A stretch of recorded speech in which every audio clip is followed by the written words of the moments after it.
Hello friends, I'm SR Saikat. Welcome back to my channel. So today I'm gonna read chapter 4 from the book of The Power of Your Subconscious Mind by Dr. Joseph Murphy. So let's start it. Mental healings in ancient times. Down through the ages, men of all nations have somehow instinctively believed that somewhere there resided a healing power which could restore to normal the functions and sensations of man's body. They believed that this strange power could be invoked under certain conditions, and that the alleviation of human suffering would follow. The history of all nations presents testimony in support of this belief. In the early history of the world, the power of secretly influencing man for good or evil, including the healing of the sick, was said to be possessed by the priests and holy men of all nations. Healing of the sick was supposed to be a power derived directly by them from God, and the procedures and processes of healing varied throughout the world. The healing processes took the form of supplications to God, attended by various ceremonies such as the laying on of hands, incantations, the application of amulets, talismans, rings, relics, and images. For example, in the religions of antiquity, priests in the ancient temples gave drugs to the patient and practiced hypnotic suggestions prior to the patient's sleep, telling him that the gods would visit him in his sleep and heal him. Many healings followed. Obviously, all this was the work of potent suggestions to the subconscious mind. After the performance of certain mysterious rites, the devotees of Hecate would see the goddess during sleep, provided that before going to sleep they had prayed to her according to weird and fantastic instructions. They were told to mix lizards with resin, frankincense, and myrrh, and pound all this together in the open air under the crescent moon. Healings were reported in many cases following this grotesque procedure. It is obvious that these strange procedures, as mentioned in the illustrations given, favored suggestion and acceptance by the subconscious mind of these people by making a powerful appeal to their imagination. Actually, in all these healings, the subconscious mind of the subject was the healer. In all ages, unofficial healers have obtained remarkable results in cases where authorized medical skill has failed. This gives cause for thought. How do these healers in all parts of the world affect their cures? The answer to all these healings is due to the blind belief of the sick person, which released the healing power resident in his subconscious mind. Many of the remedies and methods employed were rather strange and fantastic, which fired the imagination of the patients, causing an aroused emotional state. This state of mind facilitated the suggestion of health and was accepted both by the conscious and the subconscious mind of the sick. This will be elaborated on further in the next chapter. Biblical recounts on the use of the subconscious powers. What things soever ye desire, when ye pray, believe that ye receive them, and ye shall have them. Mark 11:24. Note the difference in tenses. The inspired writer tells us to believe and accept as true the fact that our desire has already been accomplished and fulfilled, that is already completed, and that its realization will follow as a thing in the future. The success of this technique depends on the confident conviction that the thought, the idea, the picture is already a fact in mind. In order for anything to have substance in the realm of mind, it must be the thought of as actually existing there. Here, in a few cryptic words, is a conscious and specific direction for making use of the creative power of thought by impressing upon the subconscious the particular thing which you desire. Your thought, idea, plan, or purpose is as real on its own plane as your hand or your heart. In following the biblical technique, you completely eliminate from your mind all consideration of conditions, circumstances, or anything which might imply adverse contingencies. You are planting a seed concept in the mind, which, if you leave it undisturbed, will infallibly germinate into external fruition. The prime condition which Jesus insisted upon was faith. Over and over again you read in the Bible, according to your faith is it done unto you. If you plant certain types of seeds in the ground, you have faith they will grow, affect their mind. This is the way of seeds and trusting the laws of growth and agriculture. You know that the seeds will come forth after their kind. Faith, as mentioned in the Bible, is a way of thinking, an attitude of mind, an inner certitude, knowing that the idea you fully accept in your conscious mind will be embodied in your subconscious mind and made manifest. Faith is, in a sense, accepting as true what your reason and senses deny, i.e., a shutting out of the little rational, analytical, conscious mind and embracing an attitude of complete reliance on the inner power of your subconscious mind. A classical instance of Bible technique is recorded in Matthew 9:28-13. And when he was come into the house, the blind man came to him, and Jesus said unto them, Believe ye that I am able to do this? They said unto him, Yea, Lord. Then touched he their eyes, saying, According to your faith be it unto you. And their eyes were opened, and Jesus straightly charged them, saying, See that no man know it. In the words, according to your faith be it unto you, you can see that Jesus was actually appealing to the cooperation of the subconscious mind of the blind man. Their faith was their great expectancy, their inner feeling, their inner conviction that something miraculous would happen and their prayer would be answered.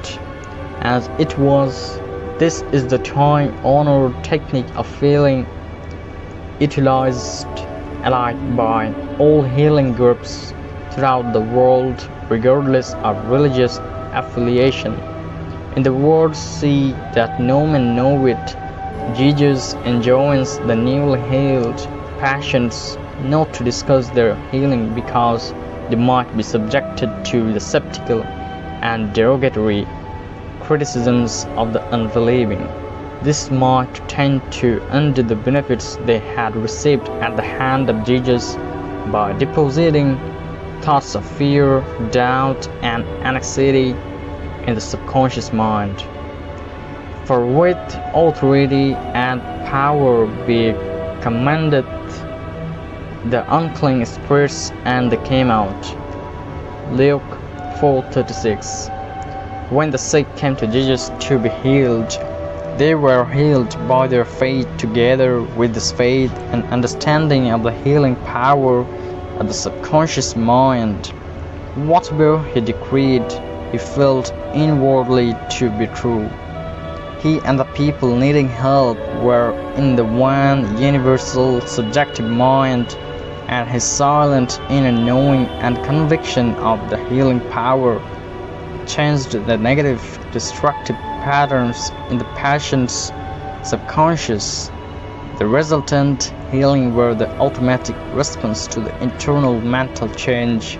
His comment was his appeal to the subconscious mind of the patients, plus his awareness, feeling, and absolute trust in the response of the subconscious mind to the words which he spoke with authority. Miracles at various shrines throughout the world. It is an established fact that cures have taken place at various shrines throughout the world, such as in Japan, India, Europe, and America. I have visited several of the famous shrines in Japan. The world-famous shrine called So is a gigantic divinity of bronze where Buddha, seated with folded hands and the head is inclined with an attitude of profound contemplative ecstasy. It is 42 feet in height and is called the Great Buddha. Here I saw young and old making offerings as its feet. Many fruit, rice, and oranges were offered. Candles were lit, incense was burned, and prayers of petition recited. The guide explained the chant of a young girl as she murmured a prayer, bowed low, and placed 2 oranges as an offering. She also lit a candle. He said she had lost her voice and it was restored at the shrine. She was thanking Buddha for restoring her voice. She had the simple faith that Buddha would give her back her singing voice if she followed a certain ritual, fasted, and made certain offerings. All this helped to kindle faith and expectancy, resulting in a conditioning of her mind to the point of belief. Her subconscious mind responded to her belief. To illustrate further the power of imagination and blind belief, I will relate the case of a relative of mine who had tuberculosis. His lungs were badly diseased. His son decided to heal his father. He came home to Perth, Western Australia, where his father lived, and said to him that he had met a monk who had returned from one of the healing shrines in Europe. This monk sold him a piece of the true cross. He said that he gave the monk the equivalent of $500 for it. This young man had actually picked up a splinter of wood from the sidewalk, went to the jeweler's and had it set in a ring so that it looked real. He told his father that just touching the ring or the cross healed many. He inflamed and fired his father's imagination to the point that the old gentleman snatched the ring from him, placed it over his chest, prayed silently, and went to sleep. In the morning he was healed. All the clinic's tests proved negative. You know, of course, it was not the splinter of wood from the sidewalk that healed him. It was his imagination aroused to an intense degree, plus the confidence, expectancy of a perfect healing. Imagination was joined to faith or subjective feeling, and the union of the two brought about a healing. The father never learned of the trick that had been played upon him. If he had, he probably would have had a relapse. He remained completely cured and passed away 15 years later at the age of 89. One universal healing principle. It is a well-known fact that all of the various schools of healing affect cures one of the most wonderful character. The most obvious conclusion which strikes your mind is that there must be some underlying principle which is common to them all, namely the subconscious mind, and the one process is healing is faith. It will now be in order to recall to your mind once more the following fundamental truths. First, that you possess mental functions which have been distinguished by designating one of the conscious mind and the other the subconscious mind. Secondly, your subconscious mind is constantly amenable to the power of suggestion.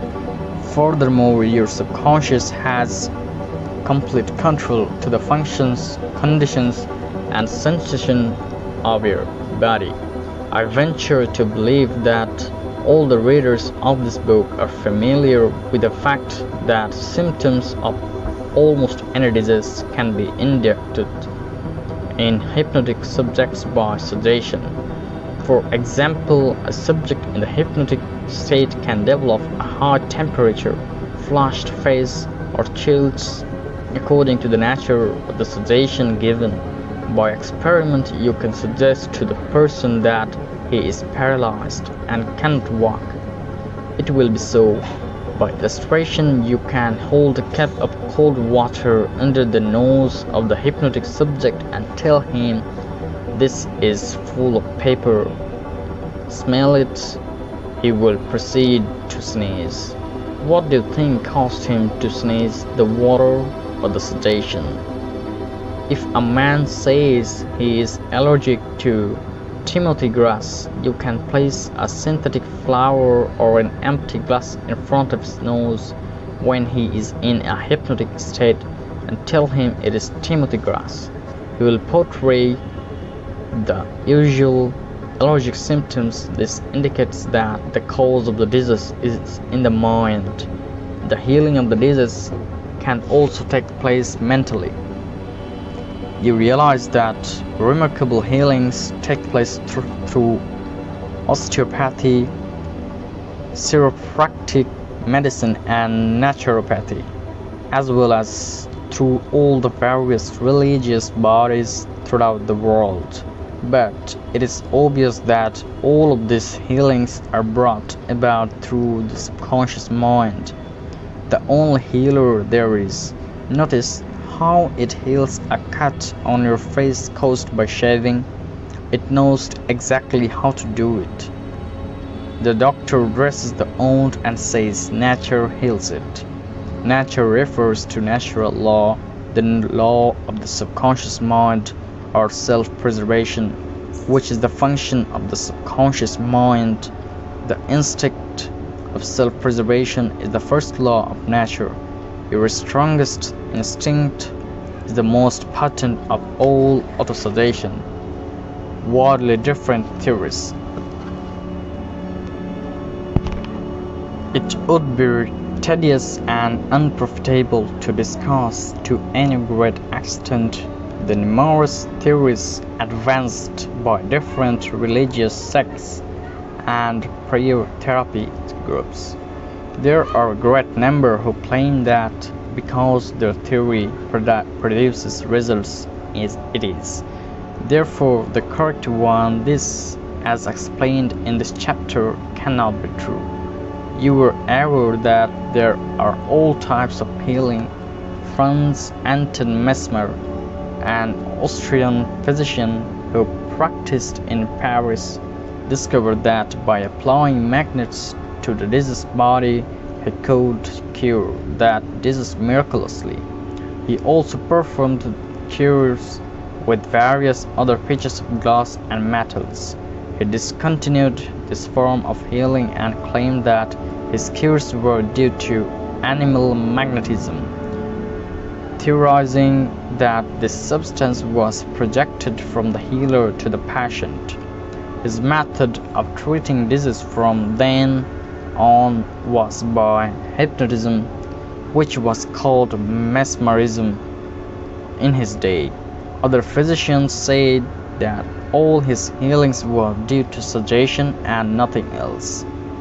All of these groups, such as psychiatrists, psychologists, osteopathists, chiropractors, physicians, and all the churches, are using the one universal power resident in the subconscious mind.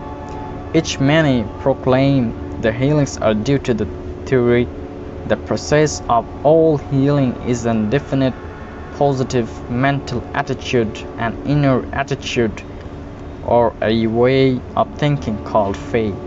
Healing is due to a confident expectancy which acts as a powerful sedation to the subconscious mind, releasing its healing potency. One man does not heal by a different power than another. It is true he may have his own theory or method. There is only one process of healing, and that is faith. There is only one healing power, namely your subconscious mind. Select the theory and method you prefer. You can rest assured, if you have faith, you shall get results. Views of Paracelsus. Philippus Paracelsus, a famous Swiss alchemist and physician who lived from 1493 to 1541, was a great healer in his day. He stated what is now an obvious scientific fact when he uttered these words: "Whether the object of your faith be real or false, you will nevertheless obtain the same effects." Thus, if I believe in St. Peter's statue as I should have believed in St. Peter himself, I shall obtain the same effects that I should have obtained from St. Peter. But this is superstition. Faith, however, produces miracles, and whatever it is, true or false faith, it will always produce the same wonders. The views of Paracelsus were also entertained in the 16th century by Pietro Pomponazzi, an Italian philosopher and contemporary of Paracelsus, who said, "We can easily conceive the marvelous effects which confidence and imagination can produce, particularly when both qualities are reciprocated between the subjects and the person who influences them. The cures attributed to the influence of certain relics are the effect of their imagination and confidence. Quacks and philosophers know that if the bones of any skeleton were put in place of the saint's bones, the sick would none the less experience beneficial effects, if they believed that they were veritable relics.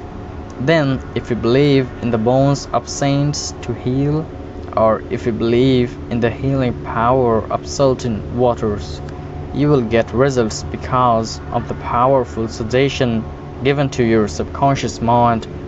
It is the latter that does the healing. Ben Bernheim's experiments. Hippolyte Bernheim, professor of medicine at Nancy, France 1910 to 1999, was the expounder of the fact that the suggestion of the physician to the patient was exerted through the subconscious mind. Bernheim, in his Suggestive Therapeutics, page 197, tells a story of a man with paralysis of the tongue which had yielded to no form of treatment. His doctor told the patient that he had a new instrument which he promised to heal him. He introduced a pocket thermometer into the patient's mouth. The patient imagined it to be the instrument which was to save him. In a few moments he cried out joyfully that he could once more move his tongue freely. Among our cases, continues Bernheim, facts of the same sort will be found. A young girl came into my office having suffered from complete loss of space for nearly 4 weeks. After making sure of the diagnosis, I told my students that loss of space sometimes yielded instantly to electricity, which might act simply by its suggestive influence. I sent for the induction apparatus. I applied my hand over the larynx and moved a little and said, "Now you can speak aloud." In an instant I made her saw A, then V, then Maria. Then she continued to speak distinctly. The loss of voice had disappeared. Here Bernheim is showing the power of faith and expectancy on the part of the patient, which acts as a powerful suggestion to the subconscious mind, producing a blister by suggestion. Bernheim states that he produced a blister on the back of a patient's neck by applying a postage stamp and suggesting to the patient that it was a fly plaster. This has been confirmed by the experiments and experiences of many doctors in many parts of the world, which leave no doubt that structural change are a possible result of oral suggestion to patients. The cause of bloody stigmata. In Hudson's Law of Psychic Phenomena, page 153, he states, hemorrhages and bloody stigmata may be induced in certain subjects by means of suggestion. Dr. M. Borrow put a subject into the somnambulistic condition and gave him the following suggestion: "At 4 o'clock this afternoon, after the hypnosis, you will come into my office. Sit down in the armchair, cross your arms upon your breast, and your nose will begin to bleed." At the hour appointed, the young man did as directed. Several drops of blood came from the left nostril. On another occasion, the same investigator traced the patient's name on both his forearms with the dull point of an instrument. Then, when the patient was in the somnambulistic condition, he said, "At 4 o'clock this afternoon you will go to sleep, and your arms will bleed out along the lines which I have traced, and your name will appear written on your arms in letters of blood." He was watched at 4 o'clock and seen to fall asleep. On the left arm, the letters stood out in bright relief, and in several places there were drops of blood. The letters were still visible 3 months afterward, although they had gradually grown faint. These facts demonstrate at once the correctness of the two fundamental propositions previously stated, namely the constant amenability of the subconscious mind to the power of suggestion, and the perfect control which the subconscious mind exercises over the functions, sensations, and conditions of the body. All the foregoing phenomena dramatize vividly abnormal conditions induced by suggestion, and are conclusive proof that as a man thinketh in his heart, subconscious mind, so is he. Healing point in review. Remind yourself frequently that the healing power is in your own subconscious mind. Know that faith is like a seed planted in the ground. It grows after its kind. Plant the idea in your mind, water and fertilize it with expectancy, and it will manifest. 3. The idea you have for a book, new invention, or play is real in your mind. This is why you can believe you have it now. Believe in the reality of your idea, plan, or invention, and as you do, it will become manifest. In praying for another, know that your silent inner knowing of wholeness, beauty, and perfection can change the negative patterns of the other's subconscious mind and bring about wonderful results. The miraculous healings you hear about at various shrines are due to imagination and blind faith which act on the subconscious mind, releasing the healing power. 6. All disease originates in the mind. Nothing appears on the body unless there is a mental pattern corresponding to it. 7. The symptoms of almost any disease can be induced in you by hypnotic suggestion. This shows you the power of your thought. There is only one process of healing, that is faith. There is only one healing power, namely your subconscious mind. Whether the object of your faith is real or false, you will get results. Your subconscious mind responds to the thought in your mind. Look upon faith as a thought in your mind, and that will suffice.